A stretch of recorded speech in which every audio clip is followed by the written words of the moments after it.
Amado Padre, te damos muchas gracias esta mañana, que como hemos cantado, Señor, podemos ir a tu palabra y mirar a lo largo de la historia de la humanidad, que tu gracia es mayor, Señor. Te damos muchas gracias esta mañana, Señor, porque a pesar de que el hombre ha pecado, Señor, a pesar de la caída de Adán, y que por medio del pecado de Adán entró el pecado a la humanidad, y todos hemos pecado ahora, Señor. Padre, te damos gracias porque por tu gracia hoy estamos aquí. Mi Señor, cuán grande eres tú, mi Dios, y cuán grande es esta gracia, Señor, que te ha placido dar a tu Hijo Jesucristo para salvarnos de nuestros pecados, para salvarnos del juicio que nosotros merecíamos, para libertarnos de la esclavitud del pecado, y para podernos traer para adorarte a ti, al único Dios verdadero. Padre, gracias Señor, gracias. En verdad te alabamos y te bendecimos esta mañana por ello. Y te damos gracias esta mañana porque ahora podemos venir delante de tu presencia para recibir tu palabra, Señor. Mi Dios, tú sabes cuánto el pecado que mora en nosotros y el pecado de esta generación ha afectado a nuestros pensamientos. Cuánto necesitamos seguir renovando nuestra mente en tu palabra, Señor. Padre, queremos ser transformados, Señor, por medio de la renovación de nuestro entendimiento. Y para eso suplicamos esta mañana que tu Santo Espíritu nos hable a través de tu palabra, Señor. Él ha inspirado a cada hombre que escribió esta palabra. Es tu palabra, Señor. Él puede esta mañana iluminar nuestras mentes para poder comprender, Señor, la hermosura de tu palabra, la perfección de ella, Señor. Mi Dios, hoy anhelamos que tu palabra vivifique nuestros corazones, porque tú sabes, mi Señor, cuántas veces este mundo nos es más deleitoso que tu reino, porque tú sabes cuántas veces, mi Señor, nuestra carne se ve tentada a disfrutar más de lo que creaste que del Creador. Mi Señor, hoy suplicamos que tu Santo Espíritu nos ayude para que nuestros afectos sean encendidos, mi Señor al contemplar cuán perfecta es tu verdad, tus promesas, cuán perfecto es tu actuar, mi Señor. Y para que podamos crecer en fe y por medio de esa fe, Señor, poder obedecerte y actuar según tu voluntad, mi Dios. Por favor, mi Señor, haz lo que para nosotros es imposible, Señor. Háblanos, porque estamos necesitados de tu palabra, estamos necesitados de ti, Señor. Y Padre, para eso también suplicamos que me guardes del error, Señor, que me guardes del orgullo y de la altivez, que me guardes, Señor, de hacer esto no con temor, Señor, sino queriendo agradar a los hombres. Guárdame de esas cosas, Señor. Ayúdame, Señor, a recordar que daré cuentas de todo lo que diga aquí, Señor. Guárdalo en mi corazón, por favor, Señor, para que pueda ser fiel a tu palabra. Y mi Señor, para que el día que esté delante de tu presencia pueda gozarme por haber usado bien tu palabra de verdad, Señor. Padre, bendice a tu iglesia. Que tu Santo Espíritu, Señor, nos fortalezca y nos ayude esta mañana en la predicación. Te lo rogamos, por favor, en Cristo nuestro Señor. Amén.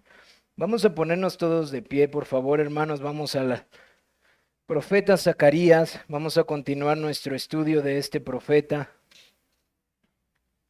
Profeta Zacarías, capítulo 9. Es el penúltimo de los profetas antes de comenzar el Nuevo Testamento.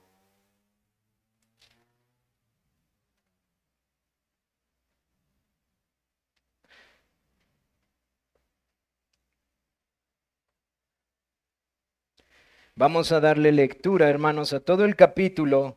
Del capítulo 9 vamos a leer todos los versículos, aunque esta mañana solo vamos a enfocarnos en los primeros 8 versículos. Quiero que podamos leerlo todo. Vamos a esperar que todos lleguen. Voy a darle lectura y ustedes síganme en sus Biblias, por favor. Dice la palabra de Dios así. La profecía de la palabra de Jehová, perdón. La profecía de la palabra de Jehová está contra la tierra de Adrac y sobre Damasco, porque a Jehová deben mirar los ojos de los hombres y de todas las tribus de Israel, También Hamat será comprendida en el territorio de este, Tiro y Sidón, aunque sean muy sabias. Bien que Tiro se edificó fortaleza y amontonó plata como polvo y oro como lodos de las calles.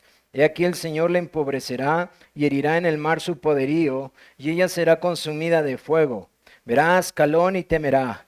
Gaza también y se dolerá en gran manera. Asimismo Ecrón, porque su esperanza será confundida, y perecerá el rey de Gaza, y Escalón no será habitada.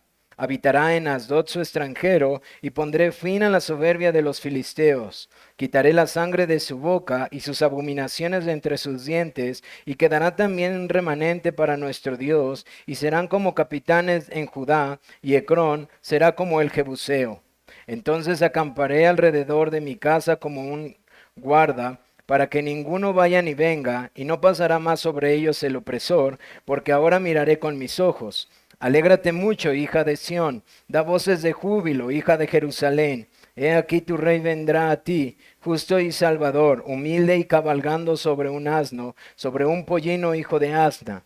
Y de Efraín destruiré los carros y los caballos de Jerusalén, y los arcos de guerra serán quebrados, y hablará paz a las naciones, y su señorío será de mar a mar, y desde el río hasta los fines de la tierra. Y tú también por la sangre de tu pacto serás salva. Yo he sacado tus presos de la cisterna en que no hay agua. Volveos a la fortaleza, oh prisioneros de esperanza. Hoy también os anuncio que os restauraré el doble, porque he entensado para mí a Judá como arco, e hice a Efraín su flecha, y despertaré a tus hijos, oh Sión, contra tus hijos, oh Grecia, y te pondré como espada de valiente. Y Jehová será visto sobre ellos, y su dardo saldrá como relámpago, y Jehová el Señor tocará trompeta, e irá entre torbellinos del austro.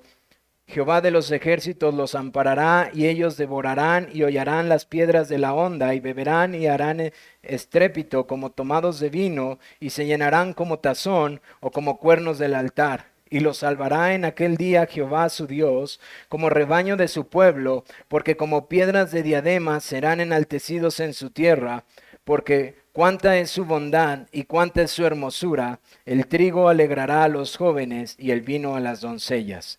Amén. Pueden sentarse, hermanos.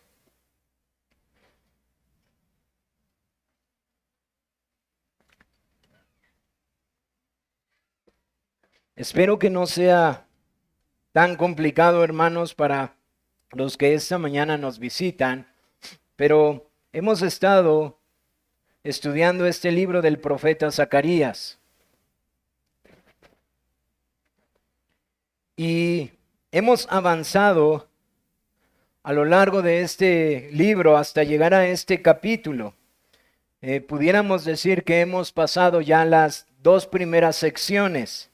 La primera sección, que se encuentra desde el capítulo 1 hasta el capítulo 6, son las diferentes visiones que el Señor da en una noche al profeta Zacarías.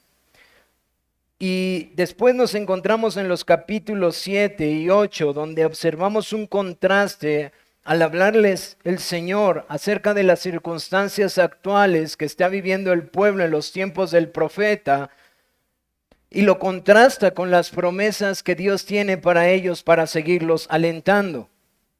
Este libro, el profeta Zacarías, fue escrito años después de lo que hablábamos esta mañana en la meditación. Es decir, el pueblo ya ha sido llevado cautivo por el imperio de Babilonia, ha sido llevado a Babilonia, y han pasado los 70 años y el pueblo ha empezado a regresar a su tierra, tal como el Señor lo había prometido.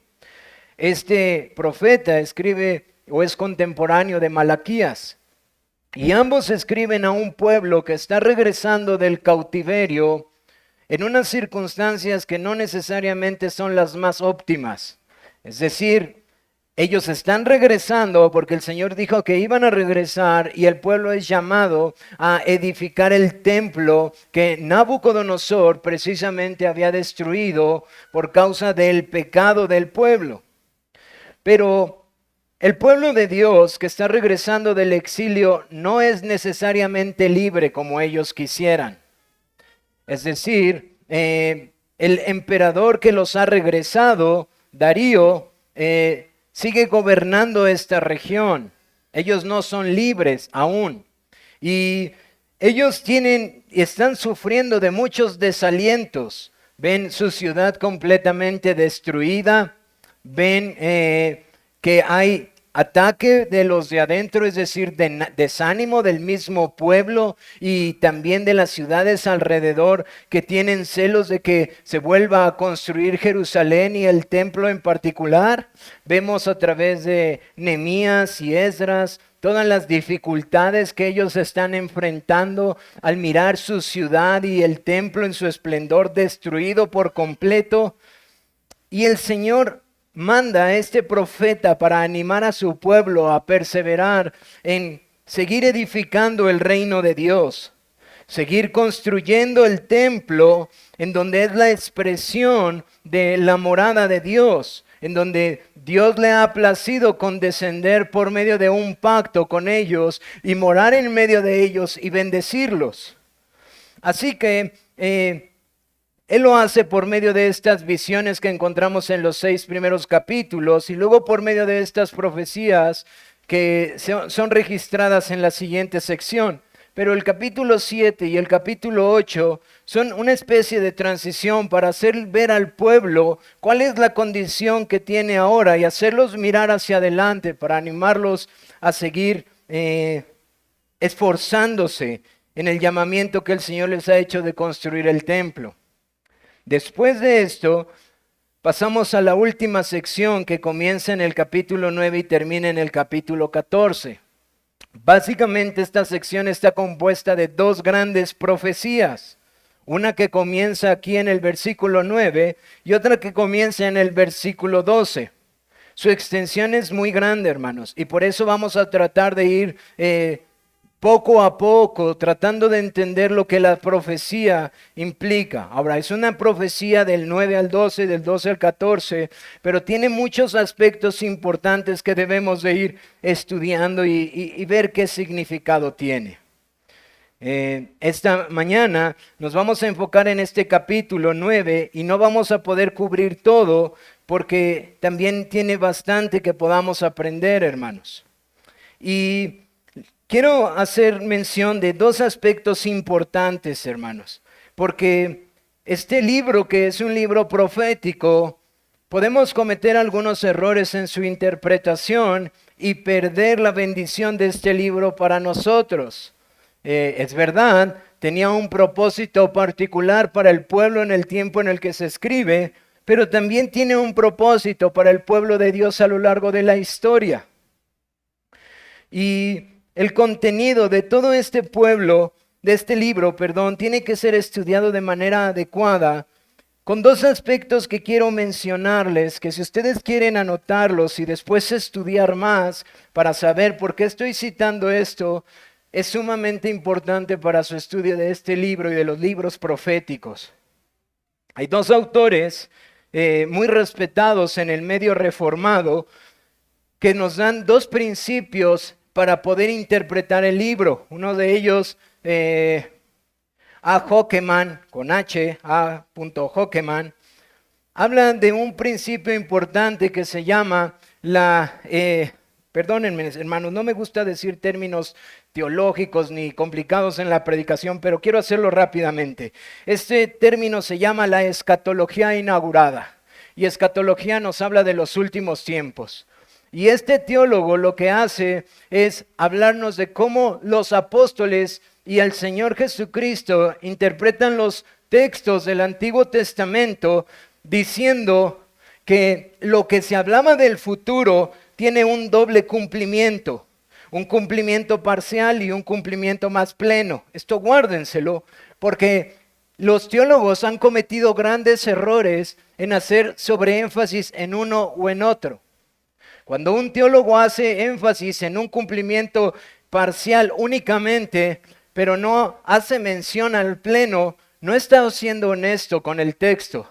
De la misma manera, si todo lo tratamos de llevar de una manera más apantallante a un cumplimiento pleno únicamente futuro, vamos a perder el provecho de esto. Esto es lo que nosotros conocemos como una frase que nos escucharán decir del ya, pero todavía no. Es decir, ya empezó, pero aún no ha concluido. Y quiero darles un ejemplo rápidamente. Marcos 3:16, nuestro Señor Jesucristo dice que el tiempo ya se ha cumplido y el reino de Dios ya ha llegado. Ahí se ha inaugurado el reino de Dios.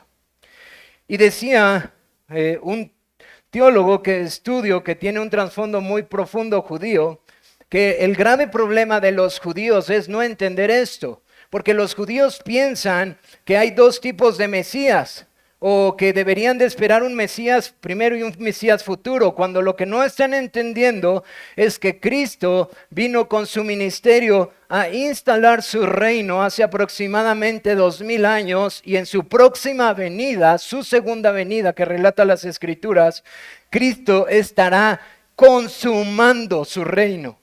El reino de Dios se ha establecido y cuando Él venga será consumado. Esta visión del ya pero todavía no, o del cumplimiento parcial y del pleno, es importante porque vamos a verlo en la luz de estas profecías y cómo tienen un cumplimiento, pero aún estamos aguardando uno mayor. También quiero mencionarles otro tema importante, otro autor que si quieren guardarlo, James Hamilton, James J-A-M-S, James Hamilton con H, habla de un tema que este libro ha relatado mucho y que ustedes tienen que guardar en su corazón para sus estudios devocionales. Tema muy importante que se llama la salvación a través de juicio. La salvación a través de juicio. Y el argumento de este hermano es que constantemente nosotros vemos en las Escrituras desde la caída juicio para ver salvación. Por ejemplo, unos animales tuvieron que morir para poder vestir la vergüenza de Adán y Eva. Vemos lo mismo en el diluvio y posteriormente vemos esto consecuentemente hasta la obra redentora de Cristo, en donde Cristo tuvo que llevar el juicio de nuestros pecados para nosotros poder llevar la salvación que Él ofrece.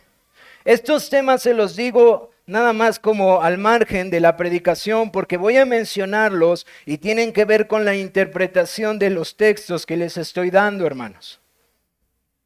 Y nuestro texto, el capítulo 9 que hoy leímos, nos habla precisamente de estos aspectos que tienen un cumplimiento parcial y un cumplimiento más pleno.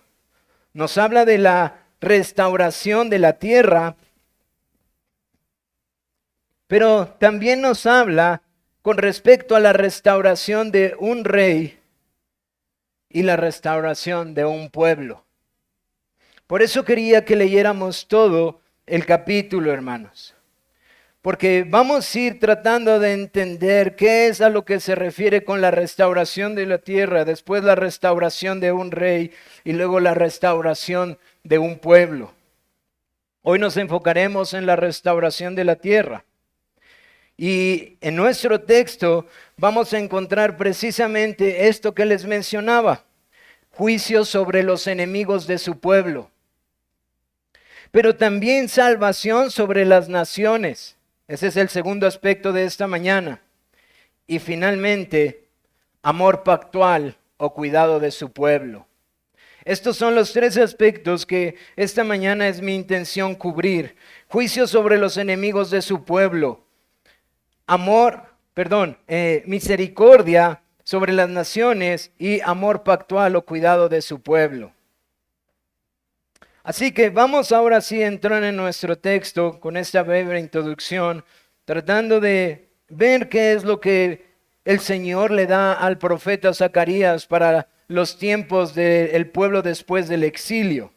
Dice en el versículo 1, la profecía de la palabra de Jehová está contra la tierra de Adrac y sobre Damasco, porque a Jehová deben mirar los ojos de los hombres y de todas las tribus de Israel. Esta es la manera en la que empieza nuestro texto de esta mañana.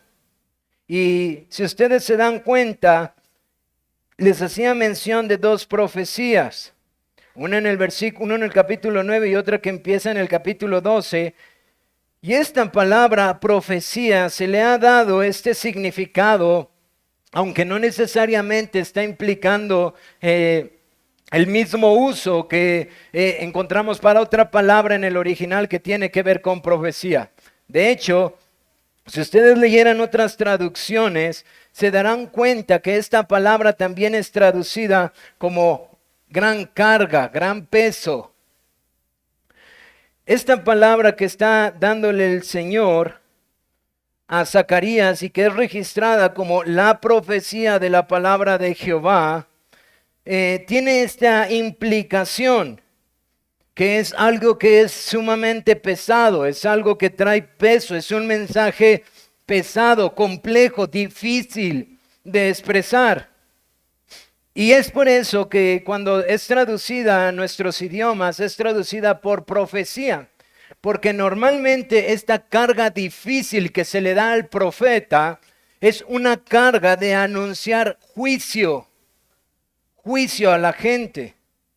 Y por eso utiliza esta palabra. De hecho, si volvemos a leer, dice, la profecía de la palabra de Jehová está contra la tierra. Contra la tierra. Entonces, cuando nosotros estamos leyendo el texto y nos damos cuenta que el Señor le está diciendo a Zacarías que hay algo que tiene un peso fuerte que está en contra de la tierra y habla de varias ciudades, nosotros podemos deducir por los usos de la palabra y la terminología que va a hablar acerca de un juicio sobre estas ciudades. Obviamente el contexto nos da la claridad para afirmar lo que les estoy diciendo. Pero esta palabra pesada o este oráculo, como también a veces es traducido, o esta carga fuerte que se le da de la palabra de Dios en contra de estas ciudades, es lo que ahora está por ser introducido por Zacarías. Y después de esto, nuestro texto cita varias ciudades. Nos cita a Drac, a Damasco, nos cita a Hamat, a Tiro, a Sidón. Una de estas ciudades no es mencionada en ningún otro lugar, sino solamente en este texto, hermanos.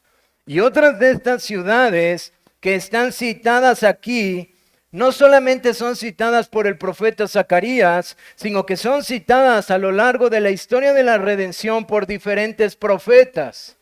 Y varios de ellos anunciaban juicios sobre estas ciudades. Ahora, ¿por qué estas ciudades están listadas en estos primeros 6 versículos? No sabemos por qué estas y otras no. Hay muchos pensamientos de los teólogos de por qué pueden estar siendo citadas o no.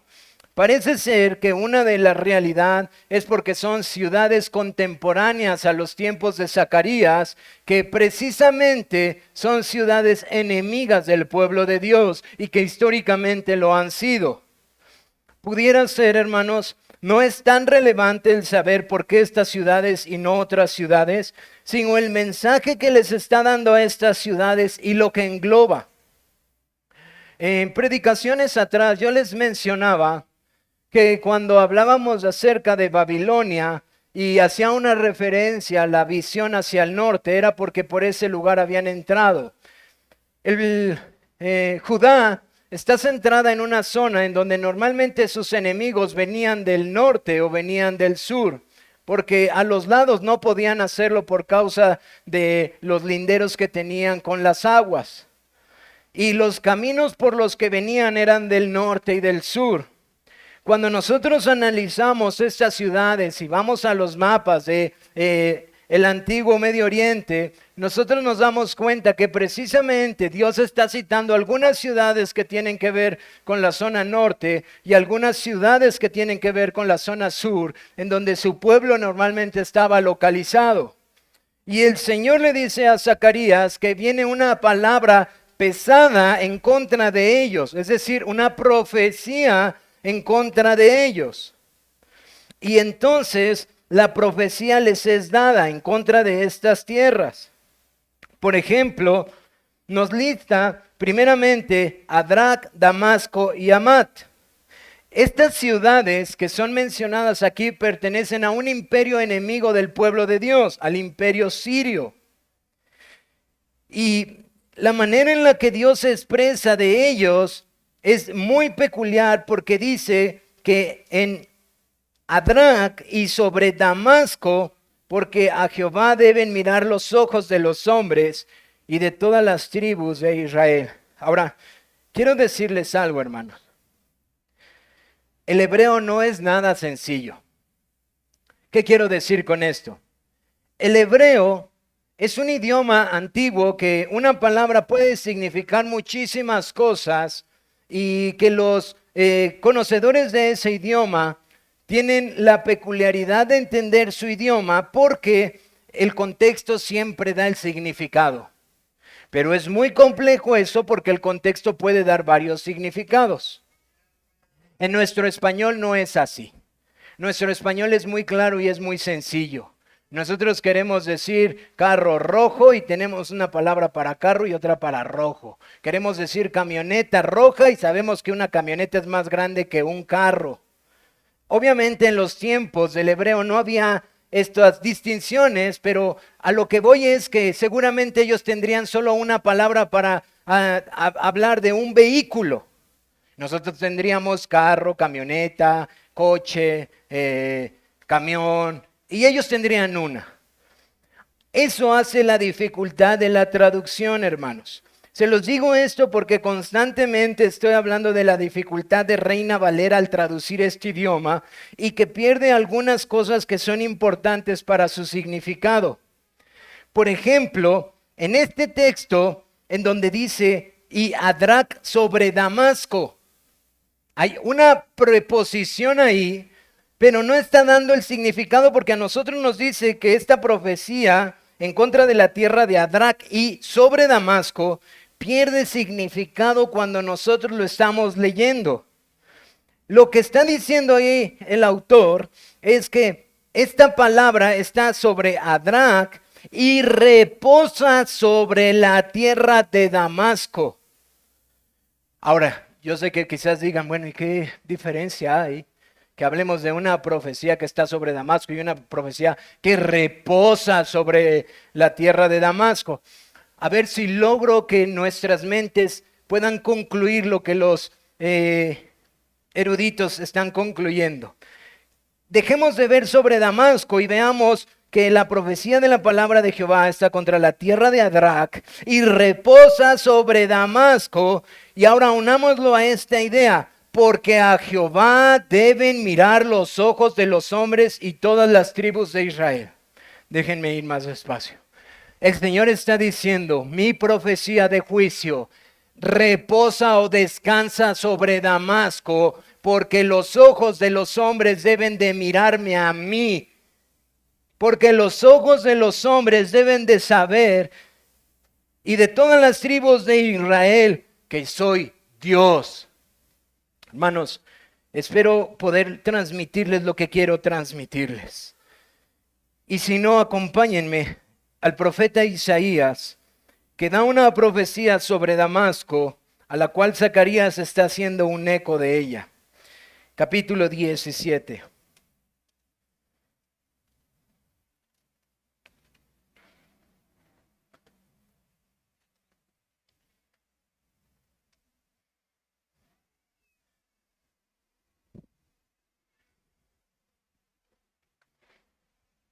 Dice el capítulo 17 desde el verso 1 en adelante, profecía sobre Damasco. He aquí que Damasco dejará de ser ciudad y será montón de ruinas. Las ciudades de Aroer están desamparadas, enmajadas, se convertirán, dormirán allí y no habrá quien los espante. Y cesará el socorro de Efraín y el reinado de Damasco, y los que queden de Siria serán como la gloria de los hijos de Israel, dice Jehová de los ejércitos. En aquel tiempo la gloria de Jacob se atenuará y se enflaquecerá la grosura de su carne, y serán como cuando el segador recoge las mies y con su brazo ciega las espigas. Será también como el que recoge espigas en el valle de Refaim, y quedarán en el rebusco como cuando sacuden el olivo, 2 o 3 frutos en la punta de la rama, 4 o 5 en sus ramas, más fructíferas, dice Jehová de Israel. Hasta ahí está hablando el Señor por medio de Isaías contra Damasco, y le está dando una palabra profética, una palabra de peso, de juicio a este pueblo. Y vean lo que dice: y en aquel día mirará el hombre a su hacedor, y sus ojos contemplarán al Santo de Israel, y no mirarán a los altares que hicieron sus manos, ni mirarán a los que hicieron sus dedos, ni a los símbolos de acera, ni a las imágenes del sol. Y ahora vemos al profeta Zacarías, años mucho más adelante, hablando de esta profecía y diciendo: sobre Damasco reposa o descansa el juicio que viene sobre esta tierra. ¿Por qué? Porque esta tierra que será juzgada por el Señor sabrá que yo soy Dios. La intención del autor es que esto que había sido anunciado ya está por pasar. Esto que se veía lejano, ahora Dios está ahí y va a hacer venir el juicio sobre ellos. En los tiempos de Zacarías, obviamente, hermanos. Y le está diciendo lo mismo: ellos deben de mirar los ojos de los hombres y todas las tribus de Israel, que Dios es Jehová de los ejércitos. Así que les está hablando de que ellos deben de considerar su juicio y mirarlo a Él como su hacedor, porque cuando su juicio venga sobre Damasco, aún sus ídolos iban a ser quitados. Y continúa. Ahora vamos con ciudades que se encuentran al noreste: Tirón y Sidón. Ciudades fenicias que se encontraban cerca del mar Mediterráneo. El mar Mediterráneo quedaba de este lado, estaba Jerusalén, estaba Damasco de este lado, Tirón, Sidón y todas las ciudades fenicias de este lado, y los filisteos acá en el sur, igual del lado del mar Mediterráneo. Ahora se refiere la profecía a ciudades que están aquí y les llama ciudades sabias. También Hamat será comprendida en el territorio de Tirón y Sidón, aunque sean muy sabias. Bien que Tiro se edificó fortaleza y amontonó plata, polvo y oro como lodo de las calles. He aquí el Señor la empobrecerá y herirá en el mar su poderío, y ella será consumida de fuego. Estas ciudades que eran llamadas sabias, no por su temor a Dios, hermanos, sino por su inteligencia y sus habilidades como ciudad. De hecho, el autor nos describe un poquito de ellas, pero hay una comparación con cosas que solamente se dicen del pueblo de Dios en los tiempos de Salomón. El oro era tal que era como el lodo de las calles.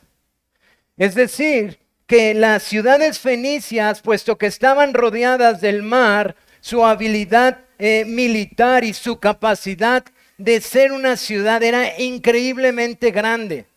Eran reconocidas por ser muy inteligentes, por tener una capacidad de armas muy, muy fuerte y por estar fortalecida.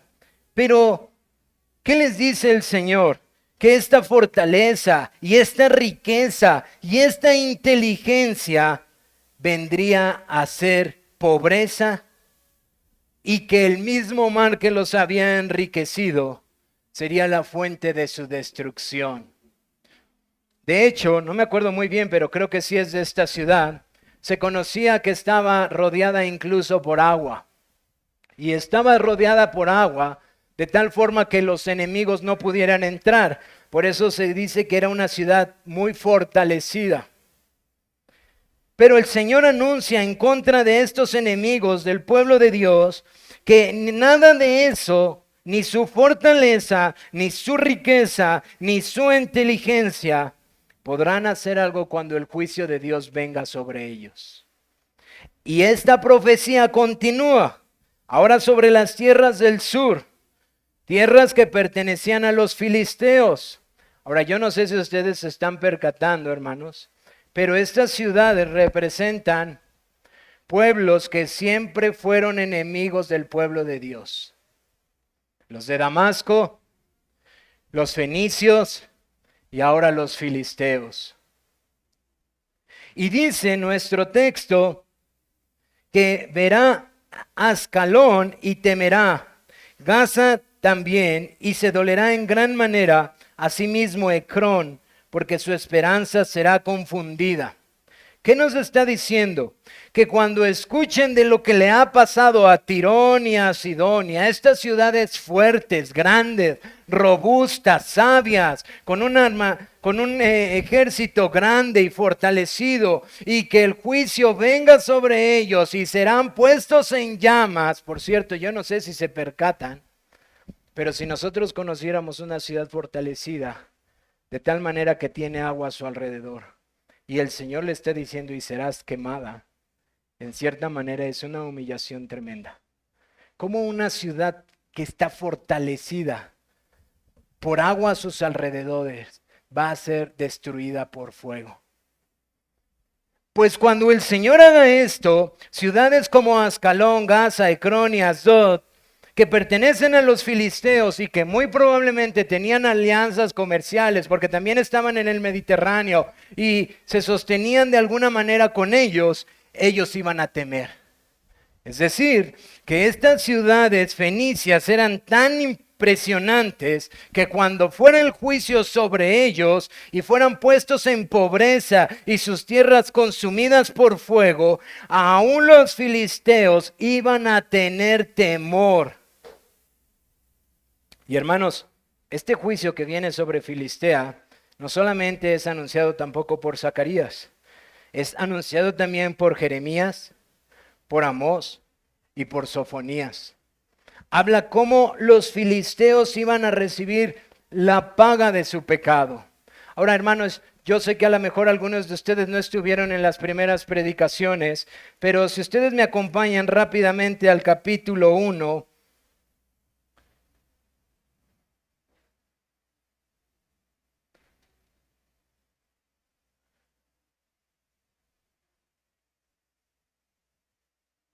en el verso 14 dice, y me dijo el ángel, esta es la primera visión, y me dijo el ángel que hablaba conmigo, clama diciendo, así ha dicho Jehová de los ejércitos, celé con gran celo a Jerusalén y a Sion, y estoy muy airado contra las naciones que están reposadas, porque cuando yo estaba enojado un poco, ellos agravaron el mal. Por tanto, así ha dicho Jehová, yo me he vuelto a Jerusalén. Ustedes recordarán esta visión. Parece ser que aquí el ángel que se presenta en esta visión es el Señor Jesucristo. Es la segunda persona de la divinidad, el Hijo, y aboga por el pueblo y dice, ¿hasta cuándo las naciones estarán reposadas? Porque el juicio sobre tu pueblo ha venido. ¿Qué juicio, hermanos? El juicio que hemos venido viendo en Reyes. El juicio por haber roto el pacto. Y viene esta visión nocturna en la que Zacarías no entiende muy bien lo que está viendo y los caballos y el juicio. Y hay un jinete en particular que aboga delante de Jehová y aboga por su pueblo y dice, ¿hasta cuándo, Señor? ¿Hasta cuándo? Y entonces el Señor contesta, yo me he airado en gran manera contra estas naciones que fueron mi instrumento para hacerles ver mi juicio a ustedes, porque yo me airé un poco con ustedes, pero ellos han agravado en gran manera su mal, por lo tanto yo los destruiré. Y ahora llegamos a esta profecía, ya no a una visión, llegamos a esta profecía y el Señor empieza a mostrar qué significa esto. ¿Qué significa destruir a aquellas naciones que eran enemigas del pueblo de Dios y que aunque ellos fueron el instrumento de Dios para hacer juicio a su pueblo, ellas iban a pagar las consecuencias de su propio pecado? Incluso, hermanos, nuestro texto en Zacarías dice que pondría fin a la soberbia de los filisteos. un pueblo que se caracterizaba por tener grandes guerreros y ciudades bien fortificadas. Y el Señor dice que ahora iba a poner fin a su soberbia. Habitará en Asdod, dice versículo 6, un extranjero, y pondré fin a la soberbia de los filisteos. Y nos damos cuenta, hermanos, que esta profecía verdaderamente es una palabra de peso en contra de los enemigos de Dios. ¿Qué podemos aprender hasta este punto, hermanos? Que Dios ejerce juicio y controla todas las naciones de la tierra, hermanos. Es Dios quien hace estas cosas. Es Dios quien está anunciándole a Zacarías que Él haría este juicio sobre aquellas naciones que Él usó según sus propósitos para disciplinar a su pueblo. Pero nuevamente, hermanos, en medio de juicio hay salvación. Y esto es un mensaje sumamente alentador, no solamente para el pueblo del tiempo de Zacarías. Quiero que vayan al versículo 6, voy a seguir continuando en el versículo 6 y 7. Dice, habitará en Asdod un extranjero y pondré fin a la soberbia de los filisteos. Quitaré la sangre de su boca y sus abominaciones de entre sus dientes. Quedará también un remanente para nuestro Dios. Hermanos, si esta frase última que acabo de leer no existiera, pareciera que el Señor solo está anunciando que Él mandará un juicio y exterminará por completo a Damasco y a Fenicia y a Filistea. Pero aquí hay un cambio de lenguaje. Aquí encontramos que habla ahora de impureza ceremonial y religiosa, porque este pueblo pagano está lleno de la sangre y será limpiado de la sangre. Quitaré la sangre de su boca y sus abominaciones. Y nos deja pensar que algo está cambiando en la profecía que el Señor está dando. ¿Y por qué tenemos certeza de que lo que está diciendo es algo diferente? Es por esta expresión que acabo de leerles, hermanos. Nos da a entender que no es porque va a destruirlos y matarlos en su totalidad, sino que va a haber algunos de ellos que su sangre, que la sangre de su boca y las abominaciones idólatras de sus corazones van a ser quitadas y de ellos va a ser guardado un remanente para Dios. Permíteme tantito, estás hablando de Filistea, enemigos históricos del pueblo de Dios de Israel. Y el Señor está diciendo que los limpiará de sus abominaciones, de sus ídolos, de sus cultos paganos, que incluía toda clase de sacrificios y cosas horrendas. Y dice el Señor que Él lo hará por una razón, para guardarse un remanente para Él.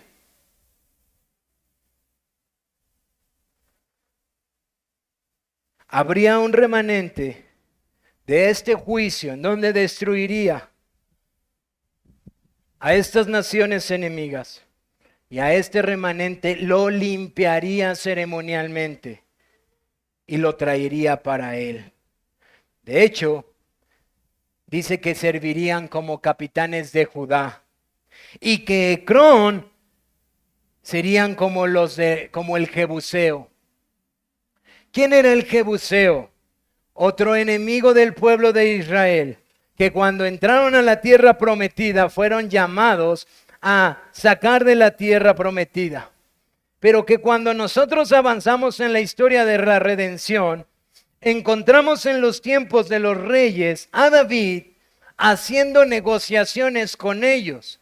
David peca contra Dios, hace un censo que no debería de hacer, y entonces el Señor trae un juicio y le dice, David, para que esto cese, tú tienes que ofrecer sacrificio.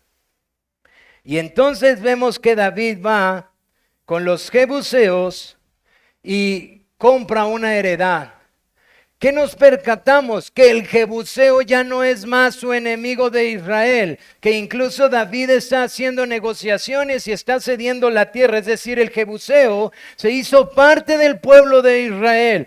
Es decir, empezábamos a vislumbrar lo que el Señor le había dicho a Abraham y que vemos destellos a lo largo de la historia de la redención, que en Abraham serán benditas, no Israel, hermanos, sino todas las naciones de la tierra. Y que Él salvó a Israel y lo puso en donde lo puso para ser bendición de todas las naciones de la tierra.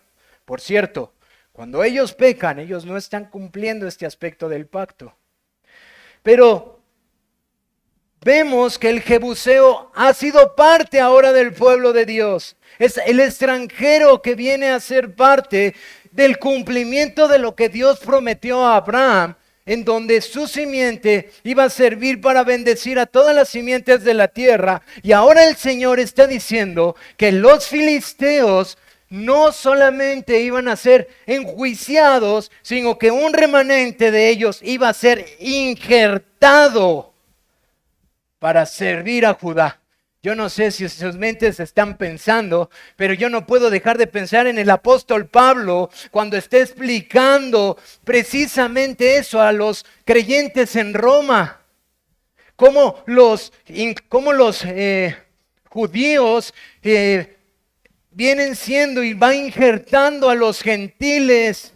Y ahora ha cambiado eso y ahora los gentiles está salvando y está injertando a los judíos. Yo no sé si alcanzan a ver cómo probablemente en la mente de Pablo está este actuar del Señor, de cómo Él injertaba en la vid este olivo silvestre para Él.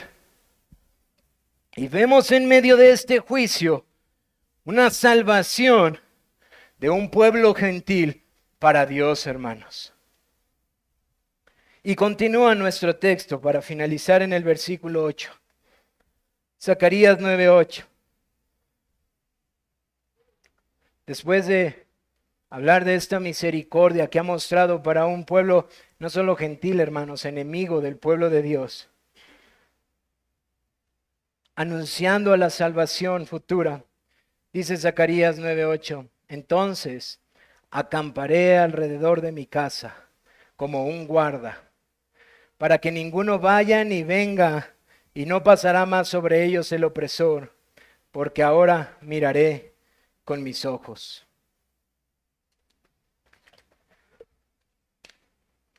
En esta profecía, el Señor no solo dice que vendrá juicio sobre los enemigos del pueblo de Dios, no solamente habla de la salvación por gracia de un remanente, sino que también vuelve a hablar acerca de algo sumamente importante. Acamparé alrededor de mi casa. Este lenguaje, hermanos, que es un lenguaje pactual, un lenguaje de lo que nosotros vemos en Deuteronomio, que decía que si ellos guardaban las preposiciones del pacto, Él moraría en medio de ellos. Él estaría en medio de ellos y cuando ellos pecaran, morarían, voltearían y mirarían y Él los perdonaría.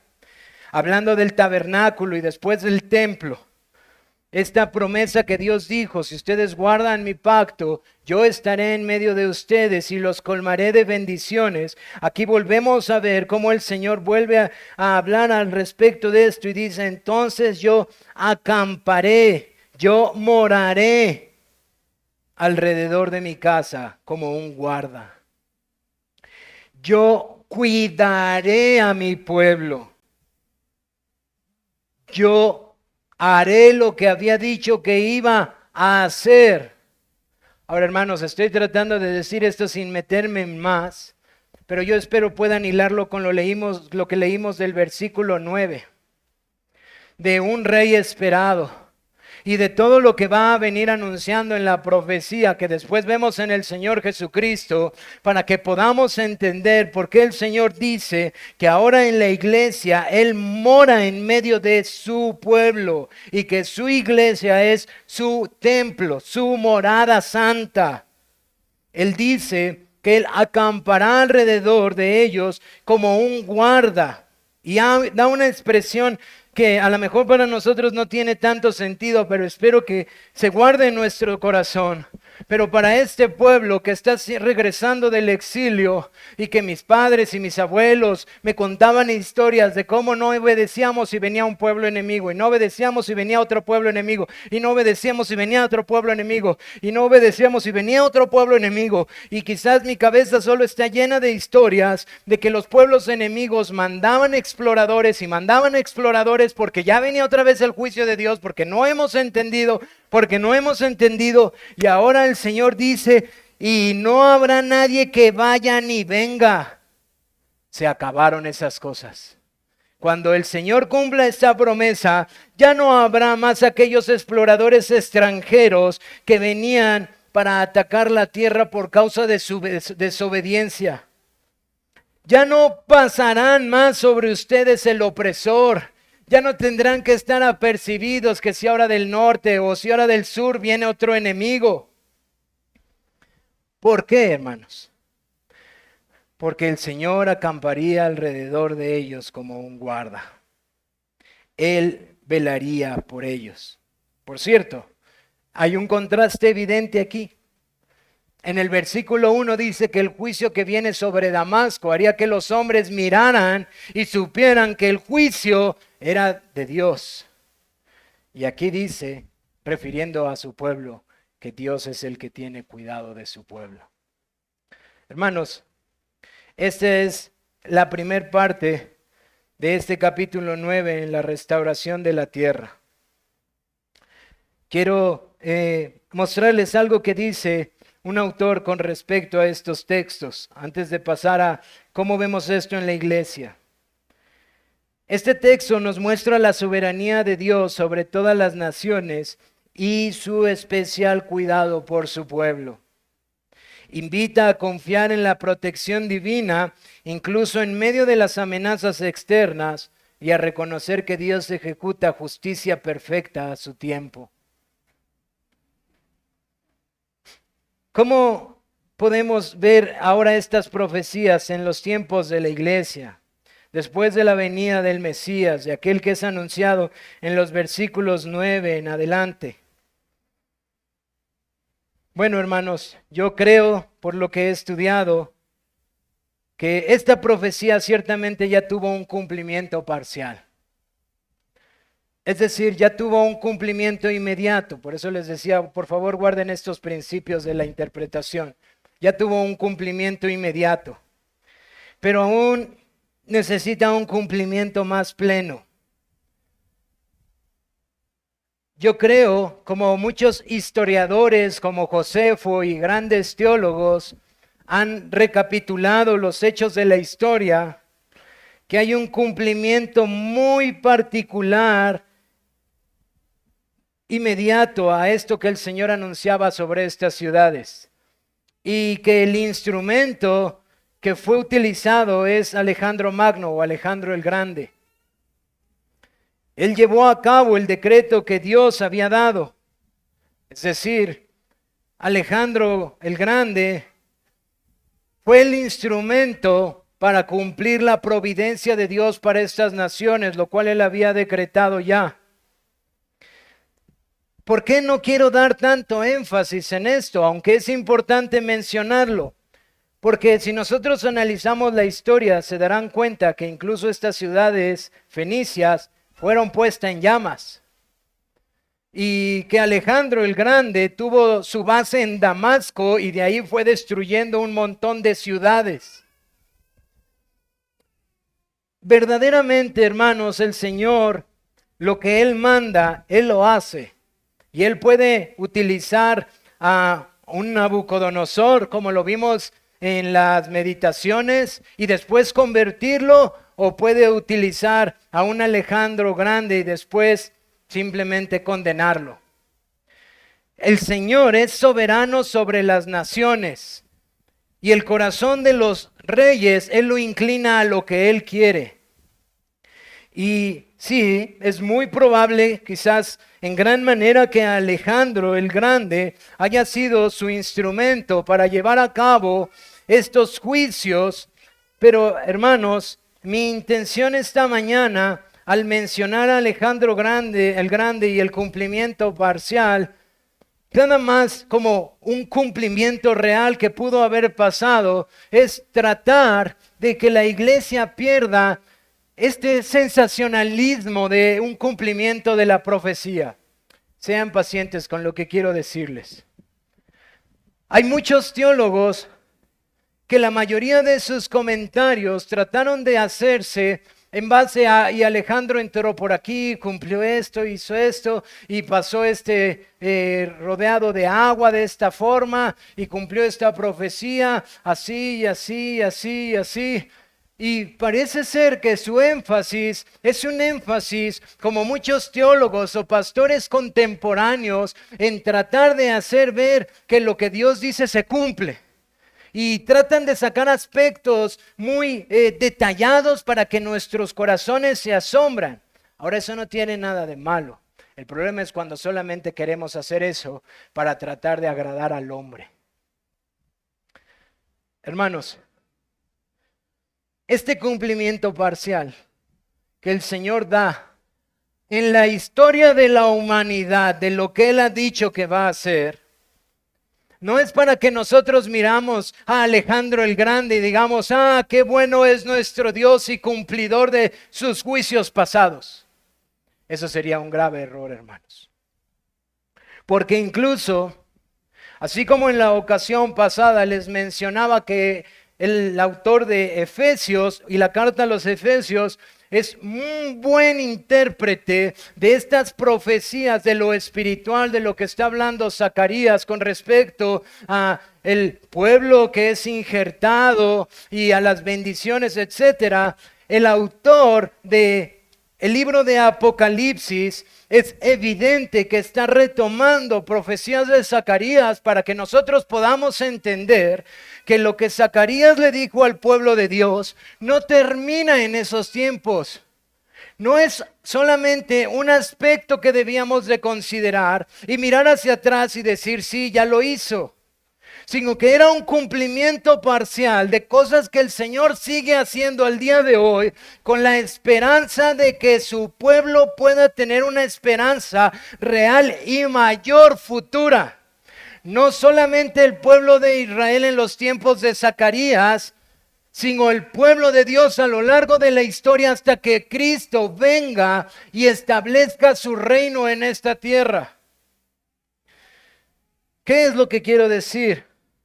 Que Juan, cuando recibe esta visión, está retomando aspectos que le fueron dados a Zacarías para decirle al pueblo de Dios que está compuesto de judíos y de gentiles, que habla un cumplimiento perfecto de lo que él le había anunciado a su pueblo cuando Cristo el Mesías venga a establecer su reino. ¿Por qué les digo esto?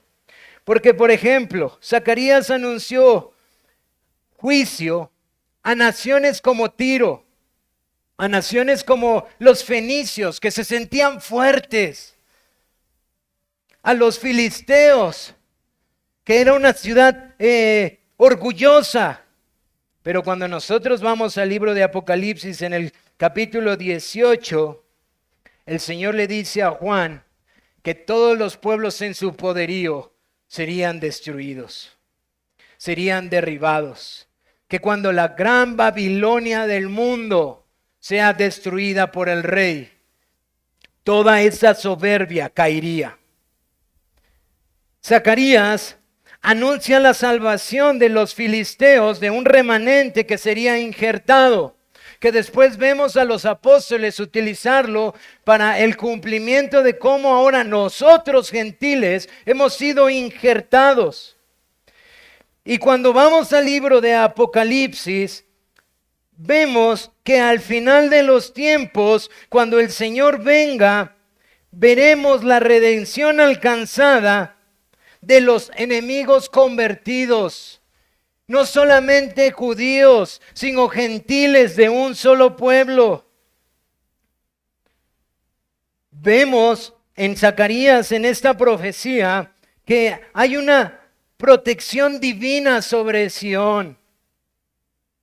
Y luego vamos a Apocalipsis en capítulo 21 y vemos que Juan, el apóstol, nos habla acerca de cómo Dios morará en medio de su pueblo para siempre, para guardarlo y ya no habrá más muerte.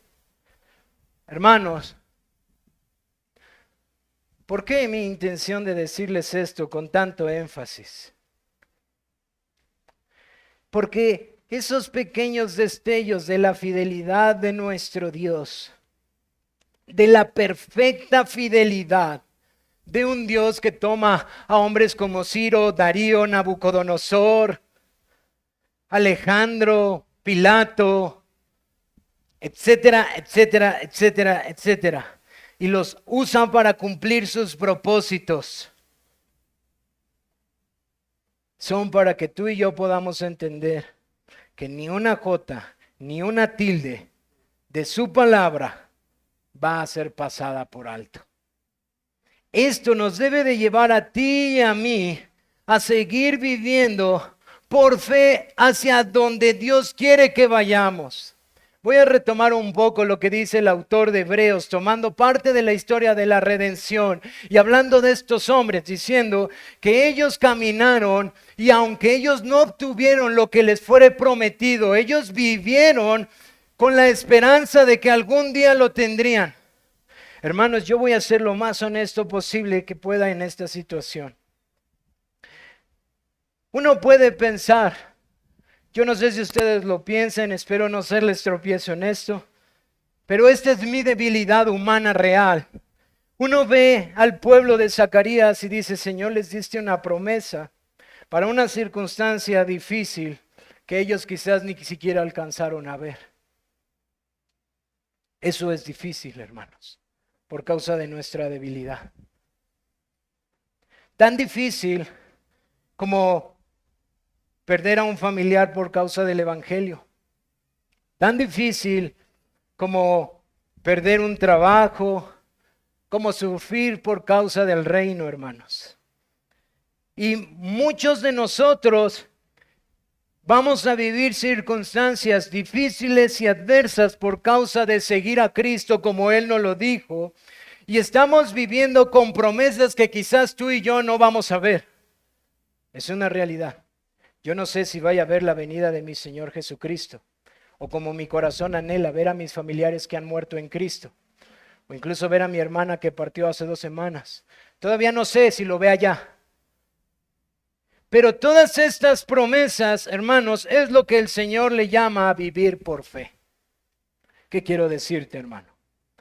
Que cuando tú ves estos cumplimientos parciales que son chiquitos e insignificantes, a un nombre que el mundo lo exalta, el gran Alejandro que hizo todas estas cosas, quiero decirte algo para animar tu corazón y mi corazón, era un títere en las manos de Dios. No me malinterpreten, Él no movió su voluntad, Él actuó, pero Él actuó bajo la voluntad de Dios. Lo que quiero decirte es que nuestro Dios es muy grande. Y que estas cosas que Alejandro cumplió, aun cuando la humanidad se sorprende a ver estos grandes conquistadores, como después lo veremos cuando vayamos al Nuevo Testamento y empecemos a estudiar los evangelios, solo cumplen el propósito de nuestro Dios, que está avanzando su reino y que nada lo detendrá hasta que Él venga a reinar en medio de su iglesia. Hermano, tú y yo debemos de ser animados a seguir viviendo por fe. Tú y yo debemos de seguir siendo animados si Dios lo demanda a dar nuestras vidas por causa de Cristo y avanzar el reino de Dios. Tú y yo debemos de ser animados a seguir instruyendo a nuestros hijos, aunque quizás no lo vean, a que ellos puedan dar su vida por causa de Cristo. Porque es muy desafortunado, mis amados hermanos, escuchar de cosas como las que están pasando en Israel y Palestina y de pueblos peleando por tierras, cuando Cristo dijo que vendrá y reinará. Y la iglesia debería de estar muy diligente escuchando a su Señor que le dijo ir a todas las naciones y hacer discípulos de ellas. No guerras, hermanos. Esa no es la forma en la que Cristo está haciendo su reino. No estamos como creyentes para apoyar una guerra a favor de si la tierra le pertenece o no a Israel. Cristo ya vino, ya hubo un cumplimiento parcial y sigue habiendo cumplimientos, pero los creyentes anhelan el cumplimiento perfecto cuando Cristo venga y reine. Y mientras tú y yo debemos de ser animados cada día de nuestra vida a luchar con nuestra propia carne para poder luchar en contra de nuestra desidia, de nuestra pereza, de nuestra indecisión, de nuestra ingratitud, de todas nuestras propias concupiscencias y deseos de nuestra carne, y vestirnos de Cristo y saber que nuestro Señor es fiel y que hemos sido llamados precisamente a lo mismo que fue llamado el pueblo de Zacarías. En los tiempos de Zacarías, y el ánimo que ellos recibieron es el mismo ánimo que tú y yo recibimos hoy. Dios es fiel, hermano. Quizás no lo veremos, quizás es difícil, pero el autor de Hebreos dice que la fe consiste en eso, no en disfrutar en esta tierra del reino, no en disfrutar de esta tierra todas las cosas que Él ha prometido, sino vivir con la esperanza de que un día estaremos con Cristo en gloria. Y mientras tanto, si me tengo que desvelar, si me tengo que cansar, si me tienen que humillar, si mi familia me tiene que aborrecer, lo he de hacer por causa de Cristo. Y si mi hijo me tiene que abandonar y se va a ir a las misiones, lo tiene que hacer por causa de Cristo. Porque si este mundo observa a un Alejandro el Grande y se asombra, tú y yo debemos de mirar a nuestro Cristo en su trono y decir, el Cordero es digno. Hermano, ¿cómo anhelo que esto encienda nuestros corazones? Porque la iglesia se está muriendo en su pasividad. Porque la iglesia está cayendo en su pasividad. Y esta gran Babilonia cada vez entra más entre nosotros y nos consume. Y tú y yo debemos de ser honestos. ¿Cuántas veces nuestros afectos están más entretenidos en esta ramera con sus deseos que nos dice, ven, ven, no va a pasar nada, en lugar de hacer lo que el Señor le complace? Tú y yo somos puestos ante las promesas de nuestro Señor. Y debemos de ejercitar la fe de nuestro Señor, a la que somos llamados a mirar con la promesa puesta hacia adelante. A considerar que lo que Él ha dicho lo cumple y lo seguirá cumpliendo, porque ni una jota ni una tilde. Y si eso implica hablar el evangelio, testificar, etcétera, trabajar, aportar, dar, hermanos, el avance del reino avanza por fuerza. Trabaja fuerte, gana mucho y da para las misiones, da para el avance. Predicas, estudia mucho para predicar bien, sales a evangelizar, evangeliza a la gente, acércate a ella, háblale de Cristo. Estás en tu trabajo y te preguntan, dile sí, le sirvo a Cristo. Estás en tu casa, tienes personas que te ayudan, háblales del Señor. Tienes vecinos, háblales de Cristo. ¿No decía eso el hermano en Efesios? Que nuestra luz reprenda las tinieblas. ¿No te hace sentir mal saber que muchas veces tu luz está muy apagada? Y que en vez de reprender la luz de las tinieblas de tu prójimo, parece ser que las aplaude. Hermanos, las promesas del Señor están para animarnos a ti y a mí. Por difícil que parezca, hermanos, porque ellas son verdaderas para ti y para mí. Porque nuestro galardón es grande en los cielos, hermano. Porque toda cosa que nosotros hagamos para nuestro Cristo no quedará sin recompensa. ¿Estás construyendo tu mansión en el cielo? o la estás construyendo aquí? ¿Estás labrando para tener tu galardón con el Señor o para tenerlo de los hombres aquí? Amigo que estás esta tarde entre nosotros, lo mismo te digo a ti esta tarde si no has creído en Cristo. Aquel que ha dicho que juzgará a estas naciones y lo ha hecho y las ha exterminado, también ha dicho que juzgará a todos sus enemigos, a todos aquellos que no están en Cristo.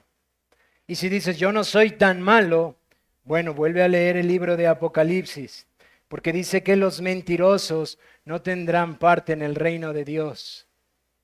Y estoy seguro que tú y yo hemos mentido lo suficiente para ser llamados mentirosos. Esto nos constituye enemigos de Dios. Y esto nos hace susceptibles al juicio de un Dios que mueve imperios y reyes según a Él le place y juzga a las naciones. Y que Él ha dicho que juzgará con justicia a todos los hombres. Ahora, que tu corazón tema, porque este Dios es justo y aborrece el pecado. Y si tú mueres tan solo siendo un mentiroso, irás al infierno y serás castigado por la eternidad por este Dios santísimo que juzga. Pero quiero decirte algo glorioso. Este Dios que juzga también ha enviado a su Hijo Jesucristo, y sobre Él ha venido el castigo del pecado, para que todo aquel que crea en Él y se arrepienta, reciba el perdón que Dios le concede. Tú, si no te has arrepentido de tus pecados, si no has abandonado tu pecado, si sigues amándolo cualquiera que sea, la mentira, el orgullo, la soberbia, la altivez, la lascivia, cualquiera que sea, si lo sigues amando, tu condenación es segura. Pero si esta tarde le confiesas a Cristo tus pecados y te arrepientes y crees que Él es suficiente para perdonarlos todos y cada uno de ellos, tú te vuelves su amigo, porque Él lo ha pagado. Este es el glorioso evangelio, que al que no conoció pecado, por nosotros lo hizo pecado, para que nosotros seamos hechos justicia de Dios en Él, en Cristo. No hay forma de que tú y yo podamos obtener justicia, a menos que pongamos nuestra fe en Cristo y descansemos en Él, sabiendo que Él pagó por nuestros pecados y su justicia perfecta es puesta por nosotros. Amado hermano, yo sé que este evangelio lo conoces y tú y yo debemos de recordarlo esta tarde al pasar a la cena del Señor, porque este evangelio de la promesa que fue cumplida en Cristo es la misma que nos alienta para esperar su venida. Que Dios conceda que podamos ser animados, hermanos, mediante la cena del Señor, para poder tú y yo cumplir el propósito por el cual Él nos ha llamado. Pasemos a la cena del Señor, hermanos.